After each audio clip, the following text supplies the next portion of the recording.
मिला के। यूपी में केशव जी अभी कह के गए क्लीन स्वीप करेंगे हम यूपी में। केशव जी खुद अपन सीट बचा ही ना पहले तले क्लीने स्वीप करत हवन।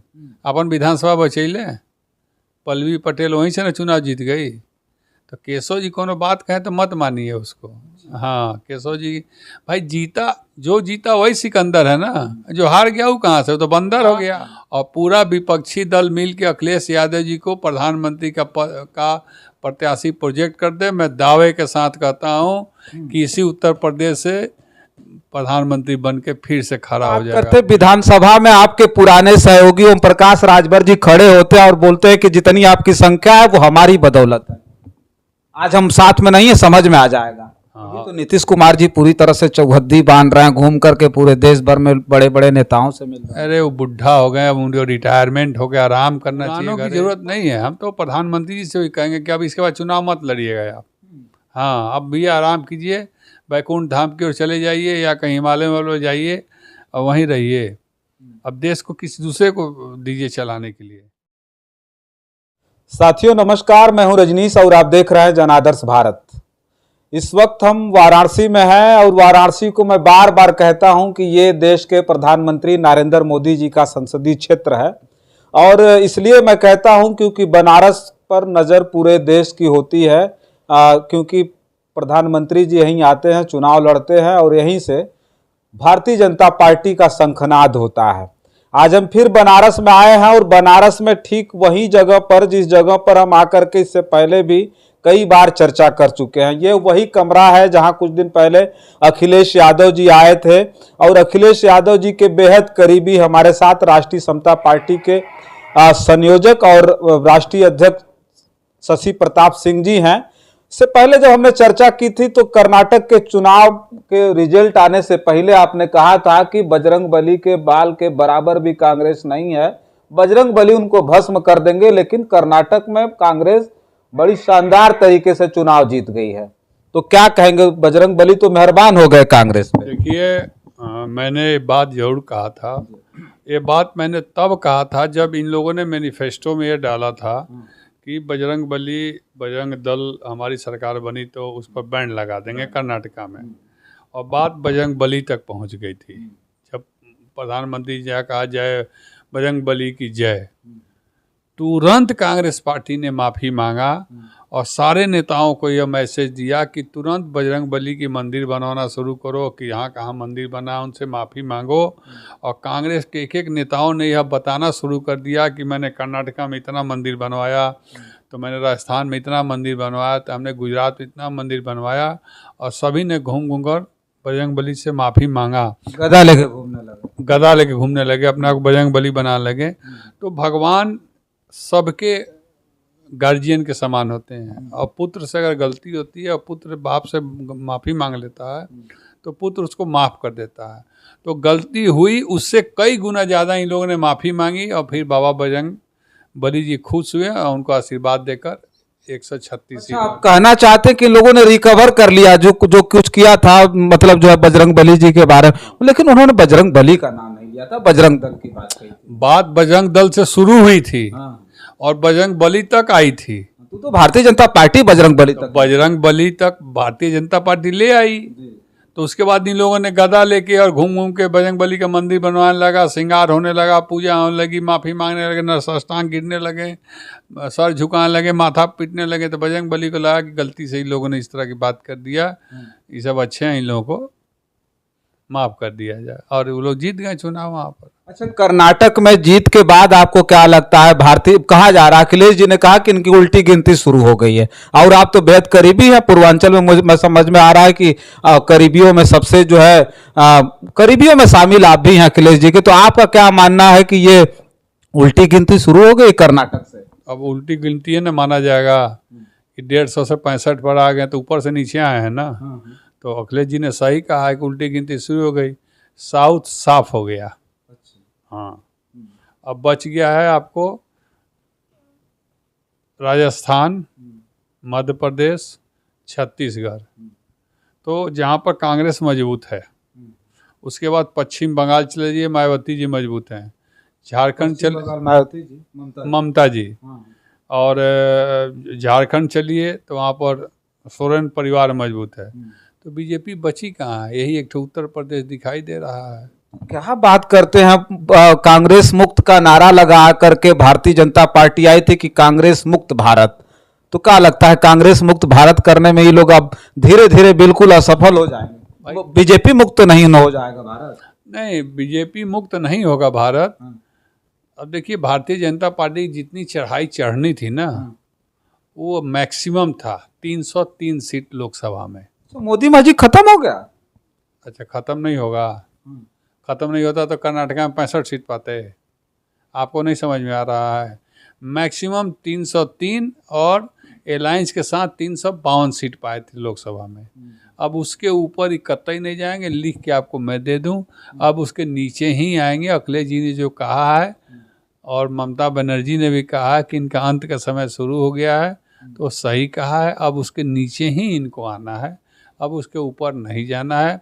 और जहाँ तक मेरा समीकरण कह रहा है कि 272 सीटों में सरकार लोकसभा की बननी है, मेजॉरिटी की सीट है 272 लोकसभा की, और बीजेपी अकेले 150 सीट के ऊपर अब जाने वाली, 250 के ऊपर जाने वाली नहीं है।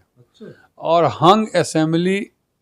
हंग लोकसभा भी, असेंबली भी हंग होगा, क्योंकि कुछ ममता बनर्जी जीतेंगी, कुछ मायावती जीतेंगे, ज़्यादा अखिलेश यादव यूपी में जीतेंगे।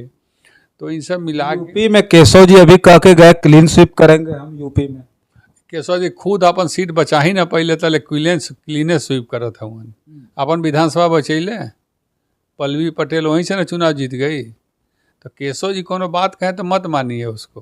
हाँ, केशव जी भाई जो जीता वही सिकंदर है ना, जो हार गया वो कहाँ से? वो तो बंदर हो गया।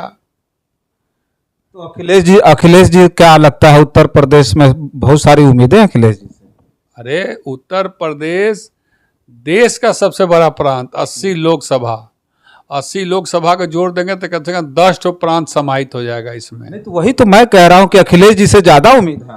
अखिलेश जी से ज़्यादा इसलिए उम्मीद है कि 80 सीटों वाला, यहीं से प्रधानमंत्री सुनिश्चित होंगे कि कौन देश का प्रधानमंत्री होगा। और पूरा विपक्षी दल मिल के अखिलेश यादव जी को प्रधानमंत्री का प्रत्याशी प्रोजेक्ट कर दे। मैं दावे के साथ कहता हूं कि इसी उत्तर प्रदेश से प्रधानमंत्री बन के फिर से खड़ा हो जाएगा दिल्ली में। क्या बात करते, विधानसभा में आपके पुराने सहयोगी ओम प्रकाश राजभर जी खड़े होते हैं और बोलते हैं कि जितनी आपकी संख्या है वो हमारी बदौलत है। आज हम साथ में नहीं है, समझ में आ जाएगा। अच्छा, ये बताइए, ओम प्रकाश राजभर जी को आप 2017 से जानते हैं। जहुराबाद पहली बार विधायक बने, दूसरी बार 2022 में बने। उसके पहले समाजवादी पार्टी 4 बार मुख्यमंत्री यहाँ रह चुकी है। तो कितना मजबूत उनके बात में दम हो। और जहाँ तक आजमगढ़ की बात है कि आजमगढ़ के 10 सीट जीत गए। 2012 में 12 के 12 सीट जीत गए थे आजमगढ़ समाजवादी पार्टी। तो हवाई इस बार बीजेपी की लहर में जिता करके इतना ज्यादा विधायक लाए ओम प्रकाश राजभर जी, दावा करते हैं विधानसभा में अखिलेश जी के सामने खड़े हो। अरे वो कहा दावा करी है मर्दे, ऐसा तू बतियावत है। वह कहा कि अखिलेश यादव की कृपा कि फिर से जीत गए चुनाव। हाँ, वो क्या, नहीं तो जैसे बीजेपी को उन्होंने झटकार दिया था, बीजेपी गवर्नमेंट बोल दिया था, अगर अखिलेश यादव जी कृपा न किए होते, उनको न लिए होते तो कब जीत पाते क्या? अकेले ओम प्रकाश राजभर इतने बड़े नेता हैं, तो अकेले अपने पार्टी के दम पर चुनाव लड़कर दिखा दें। 20,000 से मैक्सिमम वोट पाएंगे पूरे उत्तर प्रदेश की किसी भी सीट पर चुनाव लड़ेंगे। एक आध सीट पर 20,000 पाएंगे, बाकी सब जगह 10,000 के नीचे रहेंगे। हाँ, मैं तो जानता हूँ ना, राजभर संख्या बहुत कम है ना। हम लोग हल्ला भले करते रहे, बहुत संख्या है। जब साथ में थे आप तो झूठो जो है आंकड़ा पेश करते रहे आप भी। भाई, राजनीति में आंकड़ा ही पेश किया जाता है, और क्या पेश किया जाता है? एक को 11 बनाने में कई मिनट लगेगा? एक बगल में लिख दो 11 हो गया, तो वही काम था। अब तो पहले राजभर समाज एक बार उनको नेता बनाया, पूरी जोर शोर से चढ़ा, और हमको लग रहा मैक्सिमम 60% तक राजभर उनके साथ खड़ा हुआ। अब वो 60% ये जीवन काल में राजभर अब नहीं खड़ा हुआ उनके साथ। अब 20%, 15% ही राजभर उनके साथ कहा जा रहा है। तो कहा जा रहा है कि नहीं, जितने राजभर हैं सब ओम प्रकाश राजभर के साथ खड़े। तो नगर निगम और नगर पंचायत और नगर पालिका के चुनाव में कै सीट जीतल हवन पूर्वांचल में। बलिया हो, गाजीपुर हो, मऊ हो, आजमगढ़ हो, देवरिया हो, गोरखपुर हो, बहराइच हो, गोंडा हो, बस्ती हो, श्रावस्ती हो, इधर आ जाइए आपको मिर्ज़ापुर हो और संत कबीर नगर हो, कौशाम्बी हो, इलाहाबाद हो। ये कहाँ जीते हैं कहीं? एको सीट बतावे ना। बनारस में तो 16 सीट पर नगर निगम का चुनाव लड़े थे, 97 वोट, 95 वोट, 100 वोट, आधा वोट। अब मेयर का चुनाव लड़ा है तो 12,000 वोट पाया। तो अब वो बात नहीं रह गया। जो एक बार चढ़ गया ना, उतरान जब शुरू होता है तो फिर दोबारा चढ़ान नहीं हो सकता, उम्र हो जाती है ना, अब कहाँ चढ़ पाएंगे।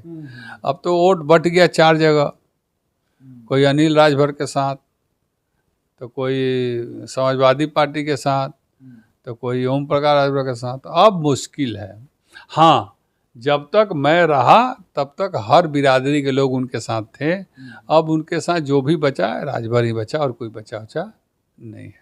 तो ये कह रहे थे कर्नाटक के चुनाव पर हम चर्चा कर रहे थे, लोग कह रहे हैं कि 24 का इलेक्शन जो कर्नाटक से अब जो है कांग्रेस को संजीवनी मिल गई है। 24 को क्या लगता है कि 24 को आईना दिखाने वाला चुनाव था कर्नाटक? अब भाई लोकसभा चुनाव के पहले यही विधानसभा चुनाव था, तो इसको तो माना ही जा सकता है कि कर्नाटक का चुनाव लोकसभा के लिए अच्छी होगी। लेकिन वहीं एक दुखद बात भी है कि जहाँ 25 साल से परमानेंट कांग्रेस का सांसद होता था, वहाँ आम आदमी पार्टी का सांसद हो गया हरियाणा पंजाब में। तो अभी इसको नहीं कहा जा सकता है। देखिए, विपक्षी एकता जब तक नहीं होगी तब तक लड़ाई मज़ेदार नहीं होगी। विपक्षी एकता को असल में पार्ट टूट जाते हैं लोग, तो टूट जाते हैं तो जो एकजुट है वो मजबूत हो जाता है। ये 5 उंगली को अलग अलग तोड़ के रख दिया जाए तो संभव है कि हाथ काम करेगा। 5 जब एक साथ बनेगा तब ना हाथ काम करेगा। तो मैं तो यही चाहता हूँ कि अखिलेश यादव जी को ही प्रधानमंत्री के लिए प्रोजेक्ट किया जाए, क्योंकि वही युवा तेज तर्रार अभी नेता दिखाई दे रहे हैं। अखिलेश जी को हाँ, अभी तो नीतीश कुमार जी पूरी तरह से चौहद्दी बांध रहे हैं, घूम करके पूरे देश भर में बड़े बड़े नेताओं से मिल रहे हैं। अरे वो बुढ़ा हो गए, अब उनको रिटायरमेंट हो गया, आराम करना चाहिए घरे। परिपक्व हैं लोग, कह रहे हैं कि परिपक्व हवन। नीतीश जी परिपक्व कौन चीज के परिपक्व हवन? अच्छा, कौन चीज के परिपक्व? बड़े बड़े मंत्रालयों को संभाला उन्होंने, बिहार में एकदम लगातार जौन मंत्रालय संभाले सब लोटिया डूब गई उनकी। हाँ, देखिए, रिटायरमेंट की एक सीमा होती है आदमी का, दिमाग काम करने की एक सीमा होती है आदमी की। तो आपका उम्र हो गया, गो टू टेक रेस्ट। हाँ, अब युवाओं का आगे बढ़ाइए। युवाओं में सबसे तेज तर्रार अखिलेश यादव हैं। आप किसी भी युवा का बात कर लीजिए, जितने युवा देश में हैं मुख्यमंत्री बने, चाहे तेजस्वी यादव हैं, चाहे तेज प्रताप यादव हैं, अखिलेश यादव हैं, राहुल गांधी हैं, और कौन किसको बताएं। बीजेपी में कौन युवा है या नहीं है? कुल बुढ़ा है, दाढ़ी पक गया, कौन का बाल पक गया, कौन का मोछ पक गया। तो युवाओं में तो सबसे तेज वही है। और नए युग में नए लोगों की ज़रूरत है, पुरानों की ज़रूरत नहीं है। हम तो प्रधानमंत्री जी से भी कहेंगे कि अब इसके बाद चुनाव मत लड़िएगा आप। हाँ, अब भी आराम कीजिए, बैकुंठ धाम की ओर चले जाइए या कहीं हिमालय में जाइए और वहीं रहिए। अब देश को किसी दूसरे को दीजिए चलाने के लिए, और देश तेजी से चलेगा। और उस रेस में अखिलेश यादव सबसे मजबूत हमको दिखाई दे रहे हैं। एक तो विदेश से पढ़े हुए हैं, विदेशी अनुभव है, देसी अनुभव भी है, मुख्यमंत्री रहे हैं, पिताजी रक्षा मंत्री रहे हैं, खुद 4 बार मुख्यमंत्री रहे हैं। तो और भारत का सबसे बड़ा राजघराना है अखिलेश यादव जी का परिवार। भारत का सबसे बड़ा राजघराना, उतना बड़ा राजघराना अभी तक भारत में नहीं है। हाँ, ये अखिलेश यादव पर भी बार बार ये लगाया जाता आरोप, कह रहे तो परिपक्व नहीं है, मुलायम सिंह यादव जी जैसे भी नेता नहीं है। मुलायम सिंह यादव की बात कुछ और थी, अखिलेश यादव कहीं से भी उनका। मुलायम सिंह यादव राजनीति शुरू किए तो परिपक्व थे क्या? कि सीखते सीखते सीखे वो भी। तो आज देश के सबसे बड़े नेता कहलाए ना। रामविलास पासवान भी सीखते सीखते आज दलितों के नेता कहलाए ना। तो अखिलेश यादव मुख्यमंत्री बन चुके, 5 साल विपक्ष में रह के देख चुके, 6ठा साल देख रहे हैं। तो अब बहुत परिपक्व हो गए हैं, बहुत अनुभव है, तब उनको बनाना चाहिए। हम तो अभी मिलेंगे उनसे तो कहेंगे प्रधानमंत्री आप प्रोजेक्ट होइए। हाँ, और बहन जी उनको- बहन जी भी प्रधानमंत्री बनने के लिए परेशान है। बहन जी अब देखिए, बहन जी का काम अब खत्म। कई साल से परेशान है प्रधानमंत्री। नहीं, अब खत्म उनका काम, उम्र हो गया ना, अब खत्म। जितने 60 के ऊपर वाले हैं सब लोग रेस्ट करें और युवाओं को आगे ले आए। हाँ, तभी देश आगे बढ़ेगा, प्रदेश आगे बढ़ेगा, शिक्षा नीति, शिक्षा बढ़ेगी, चिकित्सा बढ़ेगी।